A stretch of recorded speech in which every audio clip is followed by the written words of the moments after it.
Buenas tardes, Cristina, ¿qué tal? Hola, buenas tardes. Bien, ¿tú qué tal? Pues bien, aquí en la vuelta de Semana Santa. Eso es. ¿Tú qué tal la Semana Santa? ¿Bien? Bien, sí, descansando. Bien, bien, como debe ser. Mm. ¿De dónde eras tú, Cristina? De Madrid. Ah, vale, vale, yo también, yo también. Sí, sí. ¿Ya está por aquí, por Madrid o por ahí? Bueno, me he ido fuera, pero Ah, en Guadalajara. bueno, He estado. cerquita. Mm, Sí, cerquita, para descansar y eso. Así que Muy bien. bien, muy bien.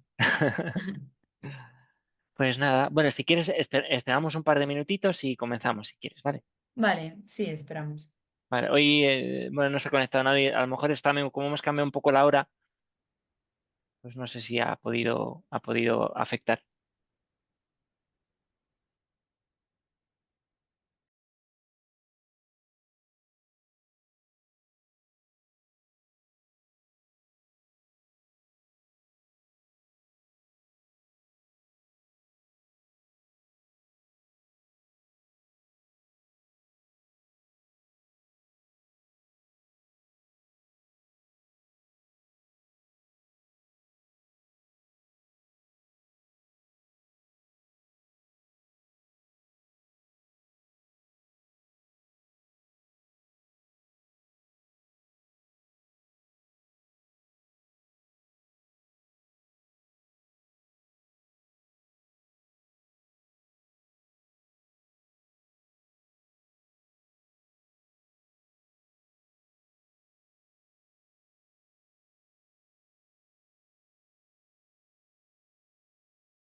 Buenas tardes, Noelia. Buenas tardes, Raúl. ¿Qué tal? ¿Cómo estáis?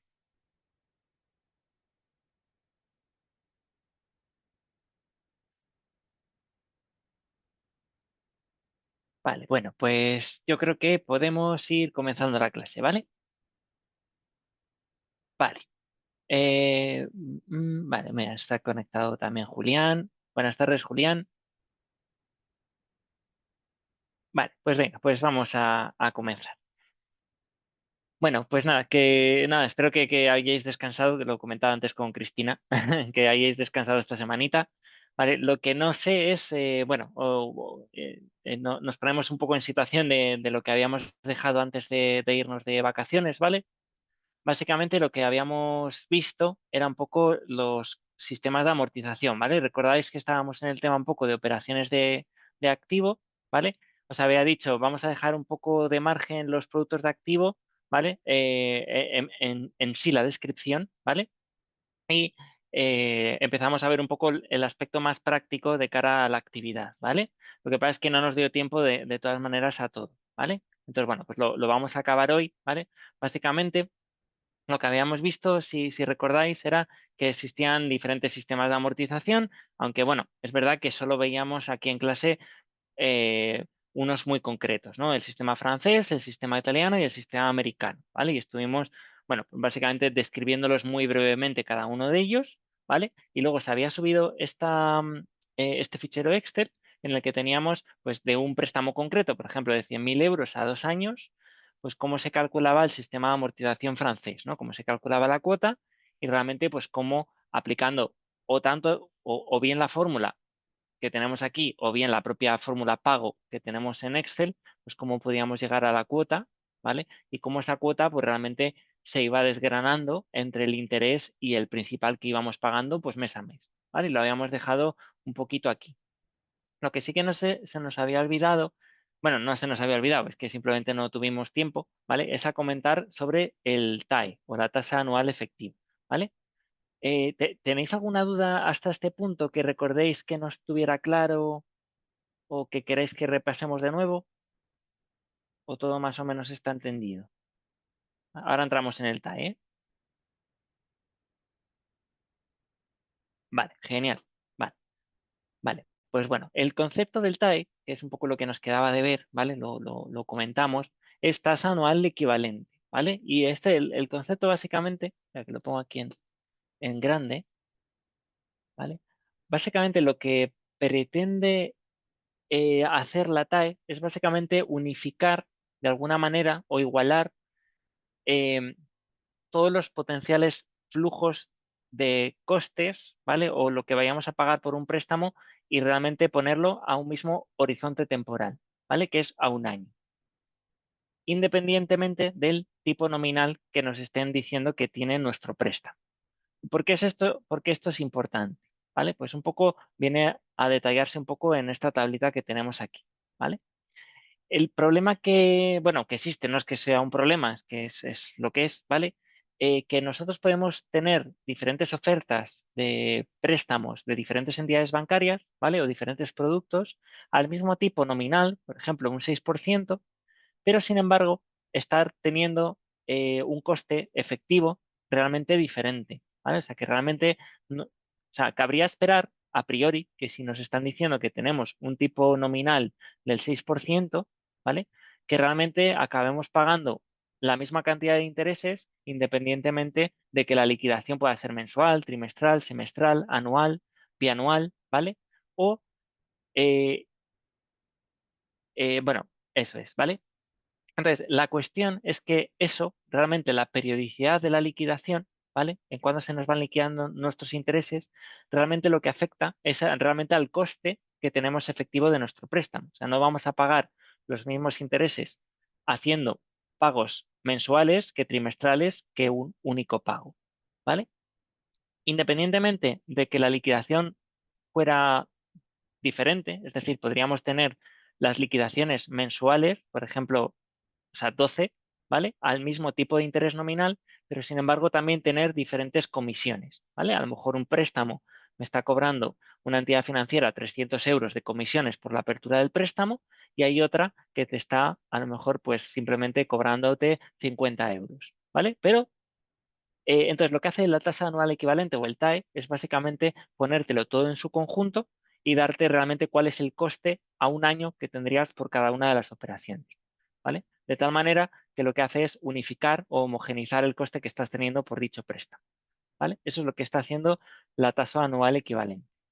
¿Y de qué va a depender la tasa anual equivalente? Pues va a depender del tipo de interés nominal, por supuesto, ¿vale? Y también de la periodicidad que vayamos a tener en el cálculo, ¿vale? O sea, cuántos pagos vamos a ir haciendo a lo largo del año. Entonces, esto, fijaros que podemos tener mismo nominal y por el hecho de tener diferentes liquidaciones, tener diferente TAE, ¿vale? Pero también podríamos tener eh, a un TAE del 6% realmente a lo que correspondería nominal, que sería totalmente diferente, ¿vale? O sea, depende qué pata es la que queramos mantener constante, ¿vale? Entonces, para ver un poco el concepto del TAE, o sea, el TAE básicamente se puede calcular de varias maneras, ¿vale? El TAE se puede calcular directamente con esta formulita que tenemos aquí, ¿vale? Bueno, sí que también la tengo aquí en texto, ¿vale? O lo podemos hacer en el Excel, que lo vamos a ver ahora muy facilito, ¿vale? Porque realmente lo que está haciendo realmente es igualar el valor actual de todos los desembolsos y reintegros que tenemos en la operación financiera, ¿vale? Y para ilustraros esto bien, ¿vale? Justo en el Excel, si recordáis, lo habíamos dejado aquí en el apartado B, que es el cuadro de amortización francés, ¿vale? Pero tenemos también aquí en la parte de abajo cómo se calcula el TAE. El TAE, básicamente, lo que te está diciendo es que realmente te va a igualar, ¿vale? O sea, ¿qué es el TAE conceptualmente? Te va a igualar el conjunto de flujos que tú vas a recibir con el conjunto de flujos que tú vas a ir pagando, ¿vale? Entonces, en este caso, fijaros que realmente vamos a tener un ingreso como personas físicas, si nos han concedido este préstamo de 100.000 euros, vamos a recibir 100.000 euros, ¿vale? Y vamos a ir pagando 4.298 euros a lo largo de la vida del préstamo, ¿vale? Que en este caso van a ser 24 meses, ¿vale? Realmente el valor presente de todos los flujos que vamos a ir pagando al banco, ¿vale? A lo largo de los 24 meses, realmente, ¿cómo haríamos el valor presente? Pues serían la cuota que vamos a pagar mes a mes partido por uno más un tipo de interés que no sabemos, que es R, elevado al plazo, ¿vale? como es el primer mes, sería elevado a un mes. La segunda cuota elevado a 2 meses. La tercera cuota a 3 meses, así sucesivamente hasta 24 meses. ¿Vale? Si nosotros intentáramos despejar y conseguir esta R que iguale el valor de los flujos que vamos a pagar con los 100.000 euros que nos está entregando el banco, eso realmente es el concepto es el concepto de la TIR, básicamente, pero a partir de la TIR podemos calcular la TAE. ¿Vale? Y es un poco lo que traigo aquí para que veáis cómo se calcula. ¿Vale? O sea, lo más sencillo es calcularlo con la fórmula, que es esta que tenemos aquí, que es la que viene en la diapositiva, ¿vale? Pero se podría calcular de la misma manera a través de la TIR, ¿vale? Entonces, fijaros, que aquí lo que estoy diciendo es, imaginaros que estamos en la columna B, ¿vale? No tenemos comisiones de ningún tipo. Simplemente recibimos 100.000 euros y pagamos las 24 cuotas de 4.298,12 euros, ¿vale? Si nosotros sumáramos eh, todos estos flujos descontados y calculáramos esa R que tenemos aquí en esta formulita, ¿vale? Esta R de aquí realmente se calcula, es la TIR, con la fórmula directamente de la TIR, que nos la da Excel, ¿vale? Entonces la TIR de los 24 flujos, fijaros que tenemos aquí que es 0,25%, ¿vale? Si nosotros cogemos esa TIR, ¿vale? Y lo que hacemos es 1 más la TIR elevado a 12 meses menos 1, obtendríamos realmente lo que es la TAE de este préstamo, que sería el 3,0416%. ¿Vale? Si os fijáis, este 0,416%, fijaros que difiere del 3% de tipo de interés nominal que realmente nos está diciendo que vamos a pagar por este préstamo. ¿Vale? Entonces es ahí donde eh, toma parte un poco el concepto del TAE. ¿Vale? O sea, yo tengo un tipo de interés del 3%, pero pagadero durante 24 meses, lo que se traduce en una tasa anual equivalente del 3,0416%. ¿Vale?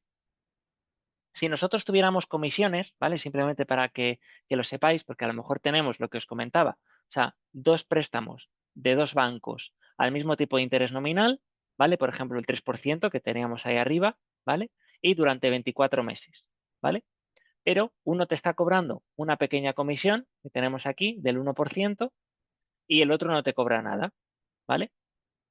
Pues, ¿cómo se meten las comisiones para calcular esta TAE? Pues realmente es exactamente lo mismo. Lo que pasa es que en vez de recibir 100.000 euros, que es lo que estaría recibiendo el banco, realmente lo que estaría recibiendo serían los 100.000 euros menos las comisiones que nos está cobrando el banco, ¿vale? Que sería el 1% en este caso del importe, ¿vale? Entonces, por eso, en vez de recibir 100.000 euros, estaríamos recibiendo 99.000, ¿vale? Si nosotros calculáramos la TIR exactamente de la misma manera, pero con 99.000 euros en vez de con 100.000, realmente fijaros cómo esto se ha traducido en una TAE del 4,052%. ¿Vale? Entonces, bueno, es simplemente cómo se calcula. ¿Vale? O sea, el concepto es fácil y el cálculo, pues yo creo que también, ¿no? A priori. ¿Vale? ¿Se ve claro el concepto de la TAE? Vale. Entonces, bueno, esto era un poco lo que no nos dio tiempo un poco a describir el otro día, ¿vale? Entonces, no sé si os ha dado tiempo a ir a mirar o al menos a leer un poco la actividad que se os está planteando, ¿vale? La tengo aquí de todas maneras, si queréis la echamos un vistacillo y la comentamos, ¿vale? Vale, de hecho, Gabriel, un compañero vuestro, creo que hizo un comentario en el foro, entonces ahora os comento un poco lo que comentó que estoy de acuerdo con él, ¿vale? O sea, en la actividad que vais a tener que desarrollar por equipos, ¿vale? Básicamente, lo que se piden es, mira, yo os voy a dar un préstamo, en este caso, una operación de 150.000 euros, fijaros que también a 2 años y a un tipo de interés anual del 2,5%, ¿vale? Y lo que os estoy pidiendo es que intentéis simular el cuadro de amortización, primero por el método francés con pagos mensuales, luego el cuadro de amortización francés con pagos trimestrales, no mensuales, luego el cuadro de amortización sistema italiano con pagos mensuales y el cuadro de amortización americano con pagos mensuales también, ¿vale? Es decir, si queréis podéis entregar un Excel con 4 pestañas, ¿vale? Y en cada una de las pestañas, si queréis, pues con los diferentes cuadros de amortización, ¿vale? Eso es la primera parte. Entonces, la primera parte respecto al sistema de amortización francés lo tenéis muy, muy sencillo porque realmente ya tenéis el Excel con el ejemplo, ¿vale? Habría que cambiar la periodicidad en el caso del trimestral, ¿vale? Para el sistema italiano y el americano es aquí donde tenéis que investigar un poquito más, pero vamos, no tiene tampoco ninguna dificultad, ¿vale? A nada que hagáis una búsqueda en los apuntes rápido o directamente una búsqueda rápida en internet, lo vais a encontrar, ¿vale? Eh, con los resultados que obtengáis, lo que se os pide también es que argumentéis un poco, bueno, pues qué pensáis o que reflexionéis un poco cuál es el método que en principio pagáis más intereses, menos intereses y que reflexionéis un poco cuándo puede ser interesante aplicar cada uno de ellos, ¿vale? Por ejemplo, pues me lo invento. Si pago más el sistema americano, por ejemplo, ¿vale? El sistema americano sabemos que el principal se amortiza al final de la vida de todo el préstamo, ¿vale? Es decir, todo el capital lo devolveríamos en el mes 24, ¿vale? Pues, ¿en qué casos me puede salir eso rentable? ¿Puede ser beneficioso para mí? ¿Qué ventajas tiene? ¿Qué inconveniente? ¿Vale? Es un poco la reflexión que se pide en el apartado B, ¿vale? En el apartado C, relacionado un poco con lo que estábamos viendo ahora, lo que os pido es que calculéis, si podéis, el TAE de cada uno de los casos anteriores, ¿vale? Aquí lo tenéis fácil o relativamente fácil porque ninguno de los métodos tiene en cuenta o en este préstamo no se está aplicando ningún tipo de comisión, ¿vale? Entonces, lo podéis hacer o bien directamente con la fórmula a partir del número de periodos y del tipo de interés nominal, del 2,5% que daba el enunciado, o directamente con la fórmula de la TIR. Eso ya como queráis vosotros hacerlo en el Excel, ¿vale? Entonces, aquí lo interesante es ver realmente teniendo el mismo tipo de interés nominal, pero teniendo diferentes sistemas de amortización, cuál es el TAE que os sale pues, más alto, más bajo, ¿vale? Un poco en línea con el apartado B, ¿vale? ¿Se entiende bien? O sea, parece mucho, pero realmente es rápido, ¿eh? O sea, se hace bastante fácil. ¿Vale? De todas maneras, si algo no veis, me lo vais preguntando, ¿vale? No, sin comisiones, no, buena pregunta, Raúl. O sea, sin comisiones sería igual que el interés. No, un poco por lo que hemos visto. O sea, no necesariamente tiene que ser igual que el tipo de interés, porque el tipo de interés es el tipo de interés nominal, pero dependiendo de la periodicidad del número de préstamos y el número de pagos que tengas que hacer, la TAE puede ser ligeramente diferente. ¿Vale? De hecho, es lo que estábamos viendo aquí en el ejemplo, ¿no? Tenemos un tipo de interés del 3%, que sería el tipo de interés nominal, pero realmente la TAE es del 3,0416%. ¿Vale? Eso es. ¿Vale? Pero es verdad que sin tener comisiones simplifica mucho más el cálculo. ¿Vale? Vale. Y luego, bueno, desde mi punto de vista, esa es la parte más aburrida de la práctica, ¿vale? Por así decirlo, más académica. Lo que es interesante, yo creo, para que juguéis un poco, es la parte D, ¿vale? O sea, la parte D, básicamente, lo que digo es, vale, o sea, nos están dando un préstamo, ¿vale? Hemos pedido un préstamo, ¿vale? Pero vamos a intentar simular un poco lo que hacen las entidades financieras, ¿vale? O sea, vamos a ver, por ejemplo, em, os he pasado un pequeño scoring crediticio, ¿vale? Que es este simulador que tenemos aquí, ¿vale? Aquí. Y lo que os estoy pidiendo básicamente es que le pidáis a ChatGPT, ¿vale? O a Claude o a la inteligencia artificial gratuita que vosotros queráis, ¿vale? Que os dé unas características de un cliente ficticio, ¿vale? Que es lo que tenemos aquí, ¿vale?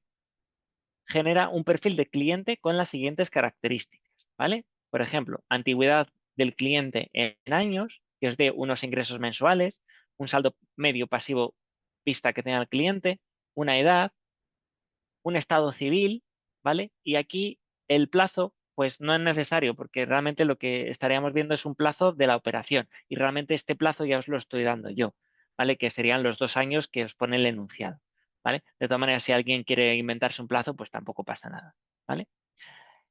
¿Para qué os estoy pidiendo esto? pues básicamente para que sepáis realmente lo que hace una entidad financiera realmente a efectos prácticos cuando le pedís un préstamo hipotecario, por ejemplo, o un préstamo de este tipo, ¿vale? O sea, lo que va a hacer es, va a simular con las características que le estáis pidiendo cuánto es el plazo de la operación y cuánto es la cuota hipotecaria que saldría, ¿vale? Y eso lo va a utilizar, por ejemplo, en este campo de aquí, que es la cuota, y también aquí en el plazo de la operación, ¿vale?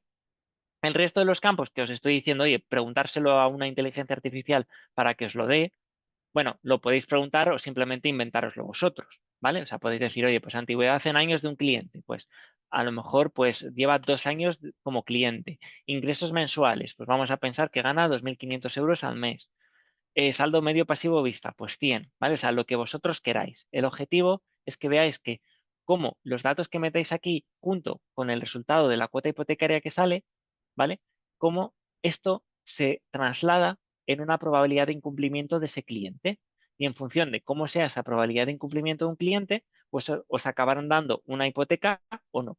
Si es muy alta, pues probablemente nos lo den. ¿Por qué? Porque lo que os estaré diciendo es que tenéis una alta probabilidad que con las características que tengáis de que no seáis capaces de pagar el préstamo, ¿vale? Cuanto más bajo, pues evidentemente, pues mucho mejor, ¿vale?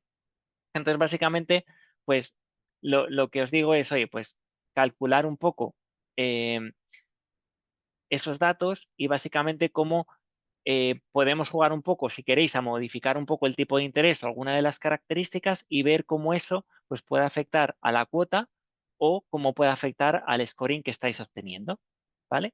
Y así, bueno, pues vemos cómo realmente este cálculo que estamos viendo más teórico, pues realmente luego se aplica en la realidad a la hora de conceder operaciones a un cliente, ¿vale? No sé si os queda clara la actividad, ¿vale? ¿Está todo bien? Vale.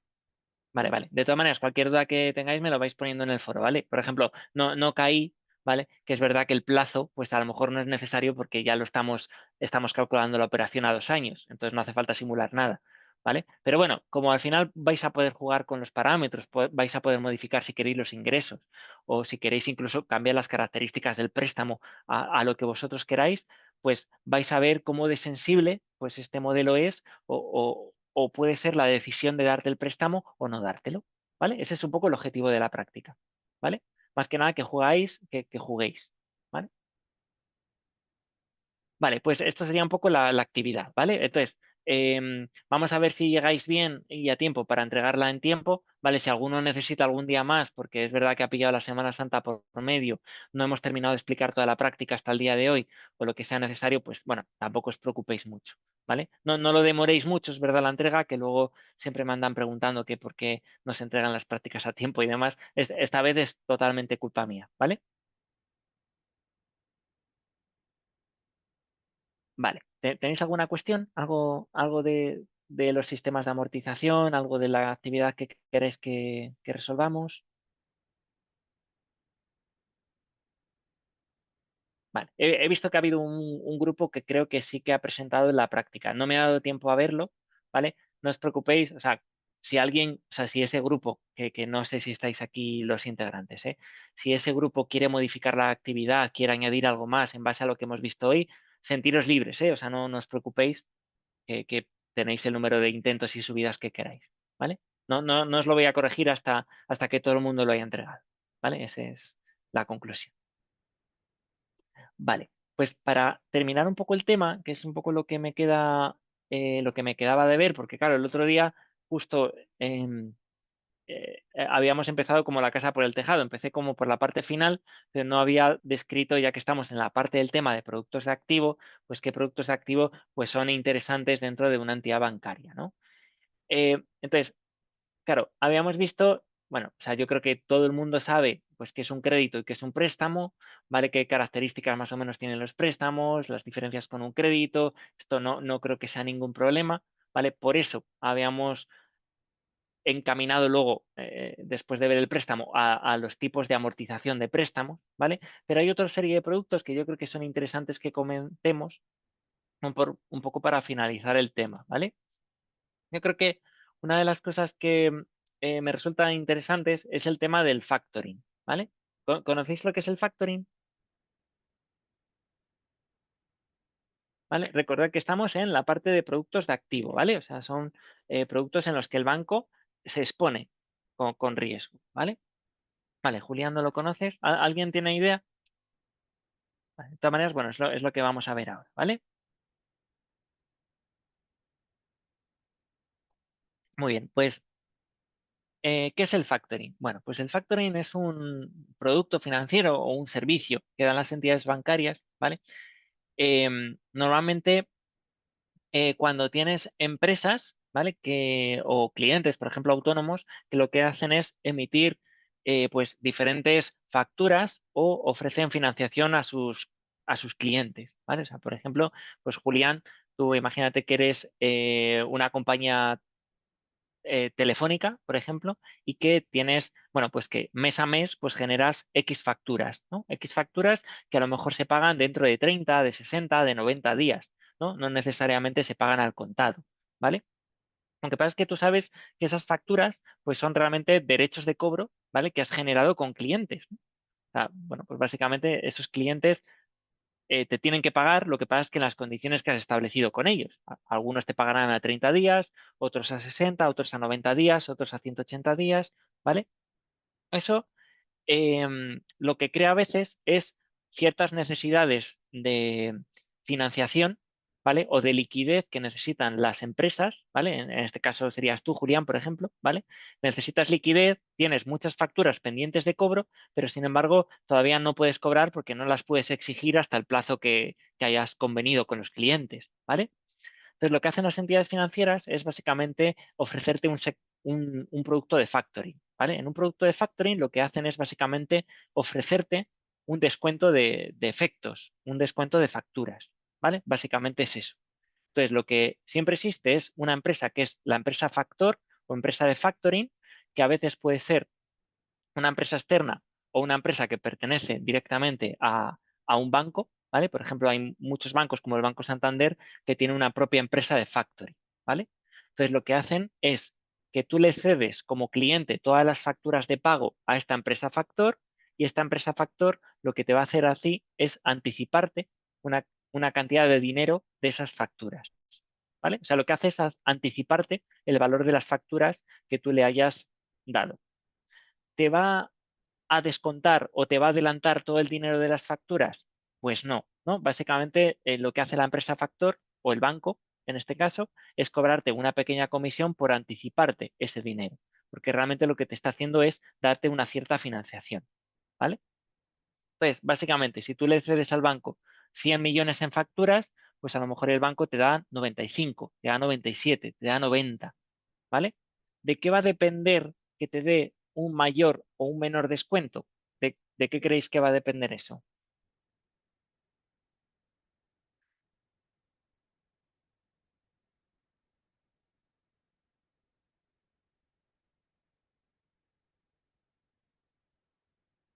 ¿Vale? Pero, por ejemplo, o sea, Cristina, si tú tuvieras que anticiparle dinero a Julián, ¿vale? Y las facturas valen 100, ¿le darías los 100 o le darías menos? ¿De qué va a depender que le des más o menos? Vale, Raúl dice de la estabilidad de la empresa, por ejemplo. Vale. Más que de la estabilidad de la empresa, yo diría sí, como dice Cristina, un poco del riesgo que tengan las facturas que están por detrás, ¿no? Realmente, em, claro, sí, pero es la calidad crediticia de la empresa, pero no de la empresa que te da las facturas, ¿vale? Sino de las facturas en sí mismas, ¿vale? Porque básicamente o sea, el que tiene el riesgo ahora mismo del cobro de las facturas realmente es esa empresa, ¿vale? Lo que pasa es que esa empresa lo que quiere es descontarse unas facturas y que le anticipen el dinero antes de tiempo, ¿vale? Entonces, si esas facturas se las da al banco para gestionar su cobro, ¿vale? Realmente el que va a empezar, el riesgo realmente existe en las facturas, ¿vale? Entonces, es el riesgo, como dice Raúl, de que se cobren las facturas. Entonces, cuanto más arriesgadas sean las facturas, ¿vale? O el tipo de clientes asociado a las facturas, el descuento será mayor, ¿vale? También va a depender de una característica importante que es esto que tenemos aquí, que hay dos clases de recurso, ¿vale? Hay lo que se llama el factoring con recurso y el factoring sin recurso, ¿vale? El factoring sin recurso, ¿vale? Lo que quiere decir es que si Raúl cede las facturas a un banco, ¿vale? Y es el banco el que va a anticiparme el dinero, si lo hago sin recurso, lo que quiere decir es que yo al banco le he dado todas las facturas y me desentiendo, ¿vale? Es tú como banco, ofréceme el descuento que tú quieras, me anticipas las facturas, pero luego si alguna te incumple, yo no quiero saber nada, ¿vale? No tienes capacidad como banco de ir contra esa empresa, ¿vale? Porque tú ya has firmado una cesión de las facturas, ¿vale? Sin embargo, hay otro que es el factoring con recurso, ¿vale? El factoring con recurso, pues es, bueno, a mí esta empresa me ha trasladado sus facturas para que me encargue de su cobro, ¿vale? Yo le he anticipado el dinero, ¿vale? Pero en el caso de que haya algún incumplimiento o se supere un umbral determinado de incumplimientos, yo siempre voy a poder ir como banco contra la empresa y decirle, oye, estas empresas de las cuales yo te adelanté el dinero, no las he podido cobrar, por lo tanto, me tienes que dar tú el importe correspondiente, ¿vale? Eso es lo que se llama el factoring con recurso, ¿vale? Entonces, ¿cuál será para, para la empresa realmente más caro? ¿El factoring con recurso o sin recurso? O sea, el banco que me dará más dinero, con el factoring con recurso o sin recurso. Vale, Raúl dice que sin recurso. Vale, yo estoy de acuerdo, ¿no? O sea, al final, claro, si el banco no puede ir en contra del cliente que le ha traspasado todas las facturas, pues básicamente dirá, bueno, yo te lo descuento, te doy un anticipo de las facturas, pero como el riesgo ahora me lo estoy comiendo yo como banco, te voy a ofrecer mucho menos, ¿vale? Si las facturas valen 100, te voy a dar 80. Si lo quieres bien, si no, pues nada, ¿vale? Entonces, efectivamente, al final es una cuestión de cuánto riesgo va a asumir el banco y eso lo repercutirá en la rentabilidad que quieres sacar de tus facturas. Intentará hacer un descuento mayor para tener un mayor colchón y, por lo tanto, pues no tener pérdidas como banco, ¿vale? Eso yo creo que es bastante sensato, ¿vale? ¿Cuándo interesa este tipo de productos? Bueno, ¿lo habéis entendido bien? Lo primero. Vale, o sea, básicamente es un anticipo de facturas, si lo queremos resumir así, ¿vale? Lo que pasa es que va un poquito más allá del anticipo de facturas, ¿vale? Es muy venta. Uy, perdona que me quedo sin voz. Va un poquito más allá del anticipo de facturas, porque eh, se vende que es como una fuente de financiación para la empresa, ¿vale? Pero es verdad que también te ayuda como empresa a gestionar tu pago, tu gestión de cobro a los clientes. Porque cuando tú haces un traspaso de las facturas a esta empresa factor, tú como empresa te quitas toda responsabilidad, ¿vale? O sea, ya no tienes que estar encargándote de llamar a los clientes, recordarles que te tienen que pagar la factura a 30 días, ¿vale? Eso no lo tienes que hacer porque ya se va a encargar la empresa factor, ¿vale? Pero realmente para ti como empresa, si tienes muchos clientes, sobre todo de, de geografías diferentes, ¿vale? Cuando el proceso es complejo y te puede llevar muchos costes gestionar tu cobro de clientes, este tipo de productos es interesante porque va a ser la empresa factor quien te ayude a hacerlo. ¿Te va a cobrar una comisión? Sí, pero a lo mejor te puede salir incluso rentable si te gestiona un ahorro en tiempo y probablemente de recursos, ¿vale? Entonces, bueno, pues es interesante, obtienes liquidez en el momento y aparte te gestionan tus cobros de los clientes, ¿vale? Vale, pues es un producto muy interesante el factoring, ¿vale? Entonces, si hemos entendido bien el factoring, tenemos un producto también que es muy interesante, que es el confirming, ¿vale? El confirming es como la otra cara de la moneda, ¿vale? Entonces, básicamente, si el factoring gestionaba los cobros de los clientes, el factoring es un servicio que te va a ayudar a gestionar los pagos a tus proveedores, ¿vale? O sea, es la otra parte. ¿Y esto por qué? Porque en muchas ocasiones, sobre todo en grandes empresas que trabajan internacionalmente, lo que tienen es un gran volumen de proveedores a los que tienen que pagar con cierta recurrencia, ¿vale? Y tendrán, pues como te pasa con tus clientes, pues diferentes pagos en diferentes deadlines, ¿vale? Tendrás que pagar a ciertos proveedores a 30 días, otros a 180 días, otros a 9 meses, ¿vale? Entonces, sobre todo eso, si tienes un gran volumen y encima distribuidos geográficamente, a lo mejor internacionalmente, pues puede ser un poco más complejo o más tedioso, ¿vale? Entonces, una manera de hacerlo es acudir precisamente a un sistema de confirming con una entidad financiera. Entonces, lo que vas a hacer es contratar el servicio y básicamente el banco o la entidad de confirming lo que va a hacer es ayudarte a gestionar todos los pagos a tus proveedores, ¿vale? No solo te va a ayudar a los pagos a los proveedores, ¿vale? Que esto es ya muy beneficioso en sí mismo, a cambio de una pequeña comisión, ¿vale? Bueno, pequeña o la que tú acuerdes, ¿vale? Sino que al banco este es un producto que se está desarrollando mucho porque también le es muy interesante. ¿Por qué? Porque le va a permitir acceder a clientes que a lo mejor nunca han sido clientes suyos o que son difíciles de acceder de otra manera. Por ejemplo, yo aquí siempre pongo un ejemplo a ver si se ilustra bien. Todos conocéis a Zara, ¿no? Al grupo Inditex. Bueno, me imagino que los que estemos en España, por supuesto, pero yo creo que es lo suficientemente grande para que se conozca generalmente, ¿no? ¿Conocéis el grupo Inditex? Vale. Bueno, o imaginaos, bueno, es una de las mayores empresas textiles del mundo, ¿vale? Vale, sí, sí, sí, la verdad que está por todo el mundo, ¿vale? Entonces, claro, imaginaos una empresa como Zara, ¿vale? O como el grupo Inditex. Básicamente, lo que hacen la mayor parte de las empresas textiles es diseñan en los países pues, europeos o de Estados Unidos, pero básicamente las fuentes de producción lo tienen en otros países. Ya puede ser China, ya puede ser Bangladesh, ya puede ser la India u otros países, ¿vale? Entonces, ¿qué es lo que ocurre?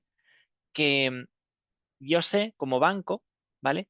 Que el grupo Inditex ha firmado un contrato millonario, ¿vale? Para hacer camisetas, ¿vale? Para producir 40 millones de camisetas, por ejemplo, ¿vale? Y yo sé que ese contrato multimillonario de los 40 millones de camisetas las ha contratado a un proveedor que está en China, ¿vale? Vale, pues lo que puede hacer el banco es te ofrece a ti el servicio de gestión de cobros, es decir, cuando ese cliente chino te vaya produciendo las camisetas para el grupo Inditex, eh, el banco se va a encargar de que ese proveedor chino cobre a tiempo, porque ha subcontratado el servicio de pago a proveedores, que sería el servicio de confirming, ¿vale? Pero ofrece una ventaja adicional para el banco, es que ya conoce que ese proveedor chino ya tiene garantizado un contrato de 40 millones de camisetas con el grupo Inditex, que sí que es su cliente, ¿vale? Entonces, ¿qué es lo que le puede pasar a ese proveedor chino? Que tiene que de repente producir 40 millones o las que sean de camisetas, ¿vale? Y que seguramente pues no tenga el dinero físicamente para producir o para contratar toda la mano de obra o las materias primas para producirlo. Entonces el banco lo que puede hacer es gestionar con ese proveedor y darle directamente la financiación al proveedor también, ¿vale? ¿Por qué? Porque ya sé que no sé si será muy solvente o no el cliente, pero lo que sí que sé es que tiene un contrato de 40 millones de camisetas con uno que es mi cliente como banco, ¿vale? Entonces, es un negocio muy interesante porque te permite ampliar mercados y también generar más fuentes de negocio, ¿vale? De hecho, lo que se suele hacer en este tipo de contratos es, como ese cliente bancario lo estás teniendo o adquiriendo gracias a tu cliente, que en este caso sería el grupo Inditex, a veces se firman unas cláusulas en las que el banco, por anticiparle, o sea, si consigue anticiparle cierto dinero a ese proveedor, también paga o repercute una cierta comisión a su propio cliente. ¿Vale? O sea, le dice, oye, Grupo Inditex, me estoy llevando yo 500.000 euros por esta operación, te llevas por contrato un 1% de la operación también. ¿Vale? Entonces, es un win-to-win para todas las partes, básicamente. Entonces, el Grupo Inditex gestiona sus pagos a proveedores sin tener que preocuparse mucho de plazos, porque ya lo hace otra empresa por él, que en este caso sería el banco, a través del confirming, y aparte, si necesita financiación ese proveedor para llevar a cabo a buen término el contrato que ha firmado su propio cliente, que es el grupo Inditex, lo va a poder hacer porque su propio banco lo va a respaldar. ¿Vale? ¿Se entiende bien el ejemplo? Vale, vale, me alegro. ¿El resto también? Genial, genial. Bueno, pues es un producto que es muy interesante y que está creciendo mucho también, sobre todo en bancos muy grandes, porque también tienen esa capacidad, ¿no? de acceder a mercados internacionales y también incluso te diría pues de arriesgarte un poquito más incluso con proveedores de los que sabes muy poco, ¿no? En este caso. O sea, sabes muy poco, pero es verdad que sabes que tiene un contrato millonario con una empresa muy grande, ¿no? Y que estas empresas muy grandes, si se comprometen con un proveedor es que este da ciertas garantías indirectamente, ¿vale? Bueno, pues este me parece que es un producto interesante, más allá de productos, más allá del factoring y confirming que vengan en este tema interesante, pues tenemos siempre los productos de leasing y de renting, ¿vale? Em, entonces, son productos que son parecidos, que a veces se confunden, entonces vamos a intentar ver un poco las características que tienen para terminar el tema, ¿vale? Entonces, ¿qué es el leasing? ¿Vale? Pues básicamente el leasing es un contrato financiero, básicamente, en el que eh, básicamente básicamente va a existir una parte que es el arrendador, que es el que va a adquirir la propiedad de un determinado bien en el que una empresa está interesado, ¿vale? Y te la va a ceder a ti como empresa durante un tiempo determinado, ¿vale? Es decir, yo necesito comprarme, o sea, necesito utilizar una maquinaria industrial, por ejemplo, soy una empresa que produce zapatos, necesito una maquinaria, ¿vale? Entonces, lo que puedo hacer es a- contacto con una empresa de leasing, esta empresa de leasing va a adquirir esa máquina por mí y me la va a alquilar, ¿vale? Pero con unas determinadas condiciones, ¿vale? Ese alquiler va a durar un tiempo determinado y siempre eh, va a haber una opción de compra por parte de la empresa que contrata el servicio de leasing. Es decir, a mí me están alquilando esa maquinaria, ¿vale? Pero al cabo de un tiempo pactado, que pueden ser 2, pueden ser 5, pueden ser 10 años, hay un compromiso de que yo tengo una opción de compra sobre el valor residual que queda al final del contrato sobre ese bien, con el objetivo o con la mentalidad de que a lo largo del tiempo o cuando acabe ese contrato de leasing, ese bien en concreto va a formar parte del activo de la empresa, ¿vale? Es decir, que esa maquinaria que yo estoy ahora mismo en alquiler, que la tengo en alquiler, dentro de 2 o 5 años, que es el contrato que he pactado, al final me la voy a quedar en propiedad si pago su valor residual llegado el momento, ¿vale? Eso es lo que es un servicio de leasing. ¿Se entiende? ¿Lo conocíais? Este es más común, ¿no? Este producto. O por lo menos aquí en España es más común. Vale. Es verdad que hay diferentes tipos de leasing, ¿vale? Aquí en tipos de leasing tenemos el leasing financiero, que es un poco este que os he comentado, ¿vale? Se llama leasing financiero porque realmente sí que representa una operación financiera en sí misma. O sea, realmente es como que te están dando una operación de financiación de un determinado bien, ¿vale? Siempre va a tener opción de compra, ¿vale? Y la opción de compra generalmente es irrevocable, ¿vale? O sea, puedes ejercerla o no puedes ejercerla, ¿vale? O sea, generalmente es irrevocable, la tienes que ejercer, pero en ocasiones se permite que no la ejerzas, ¿vale? El plazo es variado, dependerá un poco del tipo de bien. Normalmente es de 3 a 5 años para bienes muebles y hasta 12 para bienes inmuebles, ¿vale? Luego tenemos el tipo de leasing que se llama operativo, ¿vale? Es verdad que es muy parecido al financiero, lo que pasa es que la única diferencia, por así decirlo, es que el operativo podría tener una determinada cláusula que te permite dar por concluido el contrato de alquiler, ¿vale? Entonces, no suele ser muy común, ¿vale? Pero es verdad que si bien aquí en el financiero es un plazo concreto y la opción de compra la tienes que ejercer en un determinado momento concreto, en el operativo tienes una mayor flexibilidad, ¿vale? Y luego tienes la operación de leaseback, ¿vale? La operación de leaseback es bastante curioso y la suelen llevar a cabo, pues, sobre todo grandes empresas para financiar gran parte de sus, bueno, para gestionar un poco cómo quieren financiarse en cada momento del tiempo, ¿vale? ¿En qué consiste estas operaciones de leaseback? Pues básicamente lo que hacen es venden un activo que es de su propiedad actualmente, por ejemplo, un vehículo, ¿vale?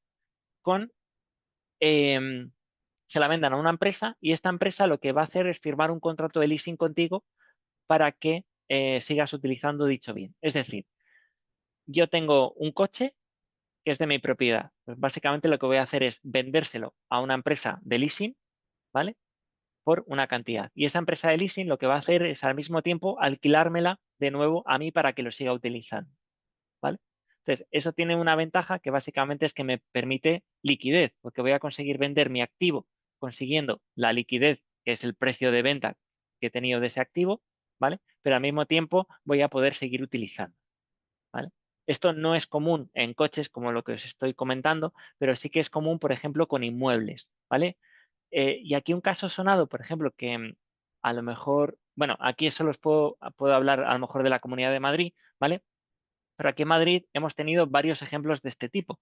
Por ejemplo, el Banco Santander, el Banco Santander tiene en una localidad cercana a Madrid, que es Boadilla del Monte, tiene sus servicios centrales, ¿vale?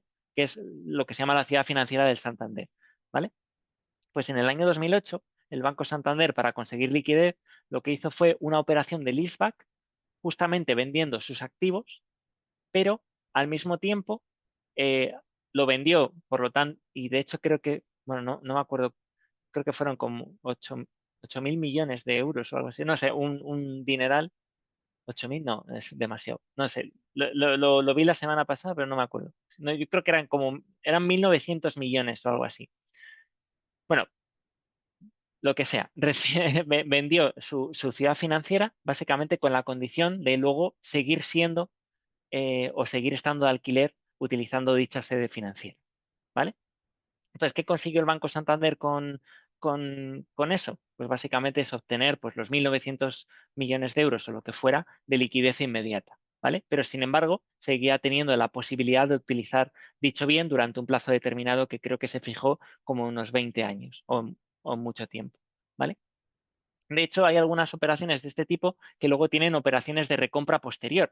De hecho, el Banco Santander, creo que en el año 2012 volvió a adquirir gran parte de esa ciudad financiera también, ¿vale? A un precio mucho mayor, pero bueno, al final es una cuestión de cómo quiere gestionar la liquidez y sus inversiones a lo largo del tiempo, ¿vale? Aquí en Madrid, por ejemplo, otro ejemplo de leaseback, tenemos la Torre Picasso en Madrid, no sé si lo conocéis, pero básicamente pues era una torre que era de FCC y básicamente hizo una operación de leaseback con el grupo precisamente Inditex, ¿vale? Y también hablando de bancos, pues tenemos un banco que hizo lo mismo aquí en Madrid también, que es ING Direct, con su sede financiera en Las Rozas, otra localidad madrileña, hizo exactamente lo mismo. Hizo una operación de leaseback, vendió los terrenos, consiguió quedarse como arrendatario, ¿vale? Y básicamente pues ha hecho una operación de leaseback en el mismo sentido, ¿vale? Entonces, bueno, estos es básicamente los tres tipos de leasing que hay. El último pues es más raro, hay casos más concretos, pero bueno, sobre todo el financiero pues es el más clásico, ¿no? Es un arrendamiento con opción de compra, ¿vale? Sin más. En esa línea, ¿vale? Tenemos también el renting, ¿vale? Eh, bueno, hemos de decir aquí que una cosa que no aparece en los apuntes, ¿vale? Que en el tipo de leasing, normalmente una de las ventajas que tiene, sobre todo para las empresas, es que es fiscalmente deducible, ¿vale? O sea, básicamente como la motivación teórica del contrato de leasing es que luego adquieras el bien, ¿vale? La característica es que puedes ir amortizando el bien y meterlo como un gasto adicional en tu cuenta de pérdidas y ganancias como una amortización. Entonces, las amortizaciones de alguna manera actúan de escudo fiscal, ¿vale? Lo que hacen no es una salida real de dinero de tu cuenta, ¿vale? Pero realmente lo que hacen es disminuir tu cuenta de pérdidas y ganancias, por lo tanto pagas menos impuestos, ¿vale? En ese sentido también tenemos el otro producto que es parecido en ese sentido, que es también un contrato de alquiler, por así decirlo, que es la figura del renting, ¿vale? Aquí la diferencia fundamental es que básicamente tenemos una empresa que es la empresa de renting, que va a adquirir la propiedad de un bien, ¿vale? Como existía en el otro caso del leasing. Lo que pasa es que en este caso no va a haber una cesión de dicho bien, ¿vale? La propiedad siempre va a pertenecer a la parte arrendadora, que es la empresa de renting, ¿vale? Y lo que se firma es un mero contrato de alquiler, ¿vale? Entonces, la parte arrendataria va a conseguir utilizar ese bien como un contrato de alquiler al uso, ¿vale? un contrato de alquiler al uso en el que se va a pagar una cuota mensual, ¿vale? Pero nunca va a existir una opción de compra sobre el bien, ¿vale? Es un poco la característica principal, ¿vale? Em, Básicamente no existe la opción de compra, que es un poco lo que tenemos aquí. También es verdad que es un poco más generalista porque ya no es tanto para profesionales o para empresas, sino que lo podemos utilizar cualquiera, ¿vale? Todo el mundo puede realmente tener un contrato de renting con un coche, por ejemplo, ¿vale? Y es verdad que una de las características también fundamentales en el contrato de renting es que es verdad que yo no voy a tener la propiedad, no tengo opción a compra, ¿vale? Voy a pagar una cuota por el uso de ese bien, ¿vale? Pero todos los costes asociados que puedan venir de impuestos, de mantenimiento, de seguros que pueda tener por ese bien, realmente yo no los voy a tener que pagar eh, como parte que utiliza ese bien, sino que es la empresa propietaria, que es la empresa de renting, quien se va a hacer cargo de ello, ¿vale? De alguna manera, esta empresa de renting me lo va a trasladar a mí mediante una cuota mayor, probablemente. ¿Vale? Pero por lo menos yo me voy a desentender.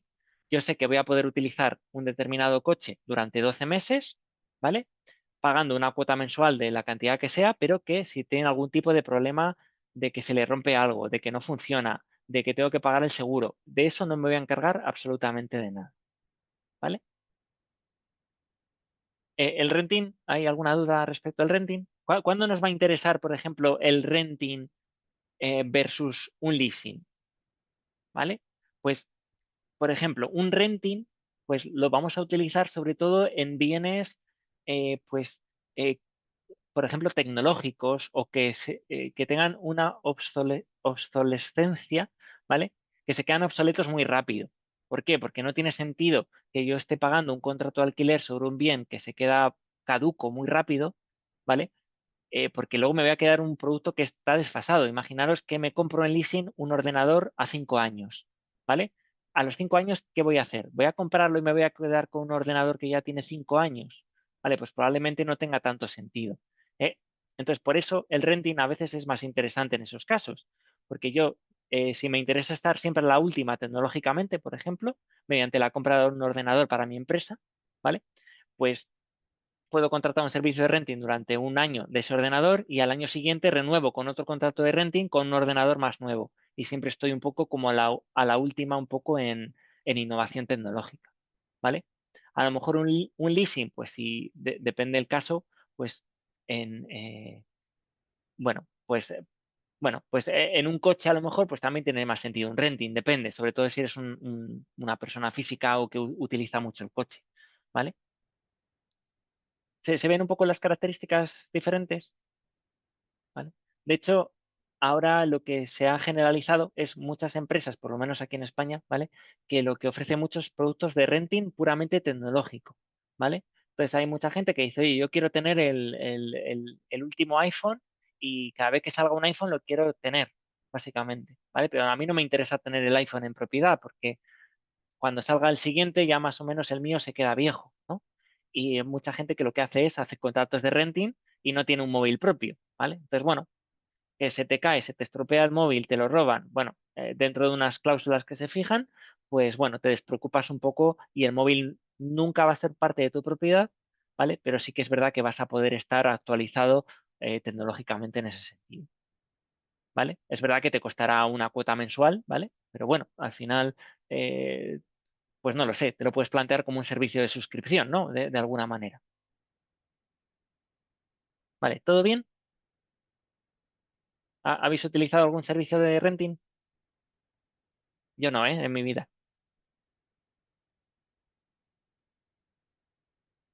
Vale, vale. Bueno, pues esto sería un poco lo que quería ver con vosotros de lo que me quedaba de este tema, básicamente. O sea, los productos más importantes, pues yo creo que ver factoring y confirming para mí era bastante importante. Leasing y renting, pues bueno, menos importante, pero también curioso saber un poco las diferencias entre ellos y ya un poco con lo que hemos visto ya de los tipos de préstamos y sus sistemas de amortización y el concepto del TAE, pues yo creo que este tema pues lo podemos dar por finalizado ya. Pues nada, pues si queréis lo dejamos aquí ya por hoy, ¿vale? Hoy voy un poco, o sea, hoy me detengo menos hoy, hoy sí que me tengo que ir ahora a las 6 que tengo otra clase, ¿vale? Pero bueno, cualquier cosa, pues vamos comentando, ¿vale? Si tenéis alguna duda y lo que sea, o lo vemos el próximo día o me lo ponéis en el foro, ¿vale? Venga, pues muchísimas gracias, ¿eh? Que tengáis buena semana y nos vemos. Un saludo, cuidaros. Hasta luego.